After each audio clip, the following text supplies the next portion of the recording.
And we are back, and it's great to welcome all of you back to the show. And we bring back a good friend of ours we talked to recently, but we wanted a little more time with Jim Cavale, who is, of course, the founder of Influencer. And there's a lot happening right now out there in the marketplace. And not only that, speaking of influencers, Jim recently has been mentioned as one of the most important people in the industry, both by ESPN and Sports Illustrated. Ahead of some of the more familiar names, Jim, I'm not trying to blow your level of influence up, but you're doing quite well in the college athletic space. I mean, Paul, it's surreal to see my name on those lists, and I appreciate you referencing them. But ultimately, man, it's just such a crazy time with NIL. I think anything tied to it that's making an impact is headlining right now. It's just such a, as you've been talking about every time on your show, transcended part of college football. On one of those lists, our guest here was ranked as more important and more significant in the space than even Jimmy Sexton, which I am told Jimmy Sexton will never get over that. Jim, there's so many things out there, but I want to start with Southern Cal because we're seeing some really weird things out there. They have the collective, then they have another one, and it seems, you follow this pretty closely, that the school was none too thrilled about the second one. What's going on? Well, I think whether it's the Southern Cal example or a lot of the other schools who've had collectives emerge, schools have not been very proactive on being a buffer between these collectives and their student athletes. We saw Lane Kiffin talk about this at SEC Media Days recently, where he said, hey, all these donors and collectives are interfacing directly with my players. We haven't even started camp yet. You don't even know who I'm going to play. And so you're offering deals, not really understanding that we still have a season to play. And I think you're going to see schools start to speak up like Southern Cal has, start to create systems that are a buffer between the student athlete and some of these different collectives, not because collectives are a bad thing, but if they're done on an island without the school involved, they might not know what they're doing. They could get themselves and the school and the athlete in some trouble. And Jim, I know you're trying to work on the right side of the street, but you hear more than anyone probably in terms of what's happening on the other side.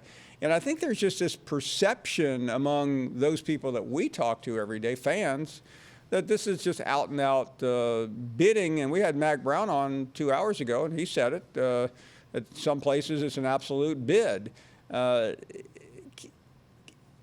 Nothing can be done immediately, but in the interim, what if anything can be done to at least ameliorate the situation? Well, there's a few things. Number one, we've been saying we need regulatory uniformity for a while now, and I think a lot of people are thinking that comes from the federal government, and that is not realistic, at least not anytime soon. We've got a lot of big things going on in the world right now. It's not high on the list. There's also a ton of different bills from senators and congressmen and women in both parties that are pretty wide, when it comes to the differences between what they're proposing.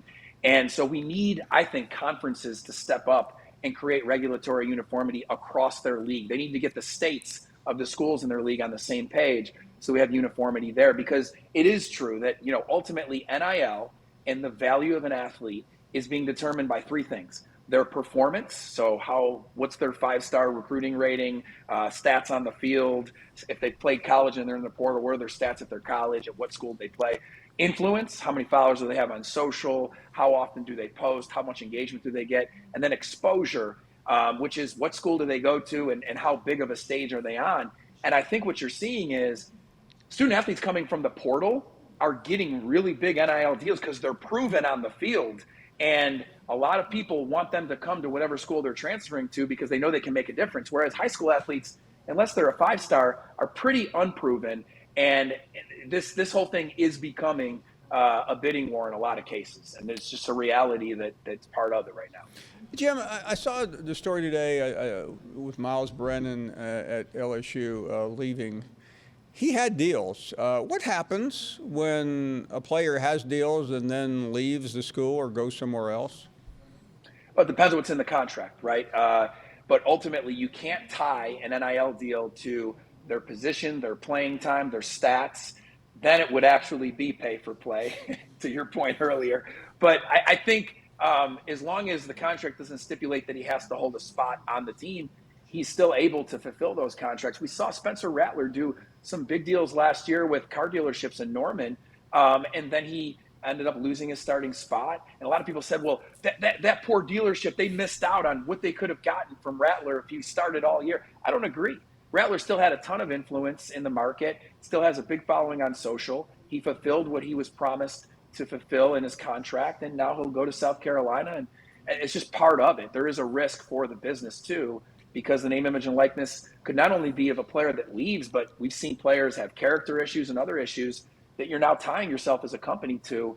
So what happens is just part of it. Jim, I know you've worked with a lot of universities. We had you on here with the athletic director at Ole Miss one day. You were on here with Levis last week or the week before. How are the universities dealing with this? And I know there are all kinds of stipulations, but on a day-in, day-out basis, what is happening on campuses in relation to NIL? Well, at the beginning, schools were super like, we can't be involved. The state law says we can't be involved. Our policy says we can't be involved. We just want to make sure that athletes are reporting their transactions. And then 6 months in, we started to see collectives emerge in a lot of different ways that businesses, collectives, donors, et cetera, were interfacing directly with the athletes. And schools started to say, okay, we got to get a little more involved. And I think now the schools that are having the most success with NIL are hiring NIL roles on staff. They're bringing in outside firms to staff people on campus to help with deal making for athletes, questions athletes have about contracts, help athletes fulfill the deal they've signed on to do, help athletes manage their financials, all that stuff. I mean, think about it. And athletes used to go into the school for everything. When they're injured, there's a team doctor, there's a trainer. When they have trouble in school, there's a tutor, there's academic advisor. They need help with this too. And putting staff, either employees of the campus or a contracted out staff member from another organization on the campus, creates that buffer to protect the athlete from some of the things we've seen kind of take NIL in an unfortunate direction. In the business world, we always hear about return on investment. Do you have any idea how that applies to what we're seeing in the college space? Well, it depends which NIL you're talking about. You know, if it's the NIL that we seen at the pro level and with celebrities for years, I think the ROI is going to be pretty clear when you have an athlete promote your business and you see how many followers they reach, you see how many of those followers took action on the call to action in their post or their video, right? You can really calculate that. This other NIL that's tied more to performance and is funded by collectives who are getting money from boosters and those passionate around the program to do a deal for an athlete to make an appearance at a dinner.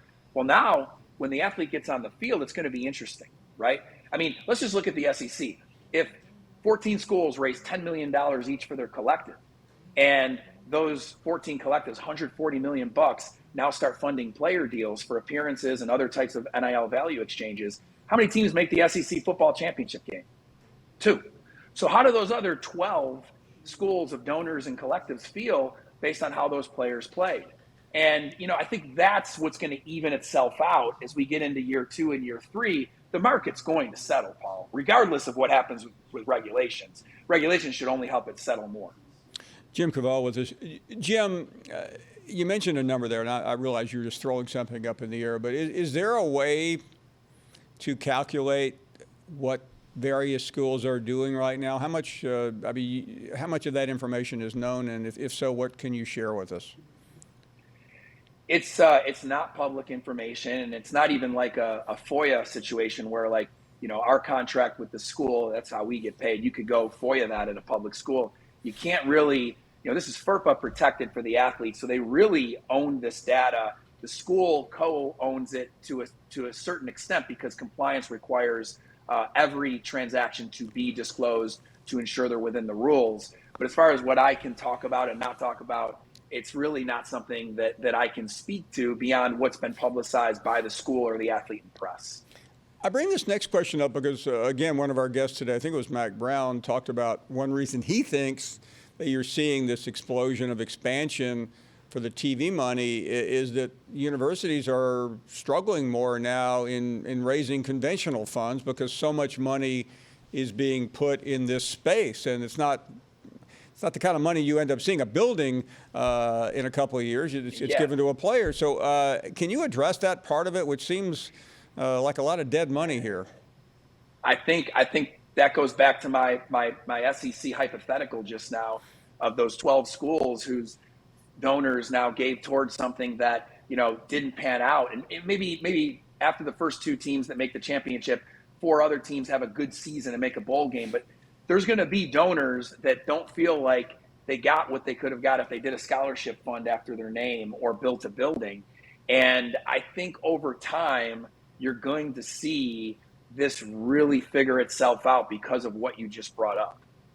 Well, you would hope so, but in the interim, not that any of this is my responsibility, but I mean, fundraising people on college campuses right now must be pulling their hair out. It's not as much cannibalism as you would think. Really? At least from the folks I talk to, it hasn't been a situation where they're not building a building or a fund for a capital campaign is not being met. I haven't heard that story yet. It's always been a fear, whether it's businesses who advertise with the school, spending money with a student athlete instead, or now donors who usually donate toward a school, doing a collective donation instead with the athlete. I have not heard, we didn't make our number. I haven't heard that yet. I mean, I was with some boosters at some point recently, and they seemed fatigued. Because there's so many different places you have to give now. Schools are all building new facilities, basketball arenas, wherever. You see this all the time. And I know I'm just throwing speculative questions up, but with attendance being somewhat up in the air and how many, a lot of people aging out of wanting to be at the games and television being what it is, which makes it much easier, it just seems like there are some real concerns down the road for college athletics.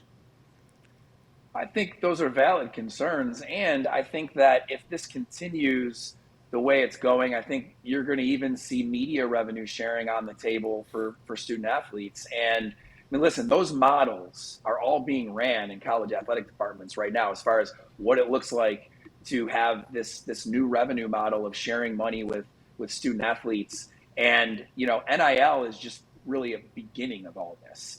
And where it settles, where it ends up, a lot of that has to do with how much control the powers that be take in creating regulations that have some uniformity to them.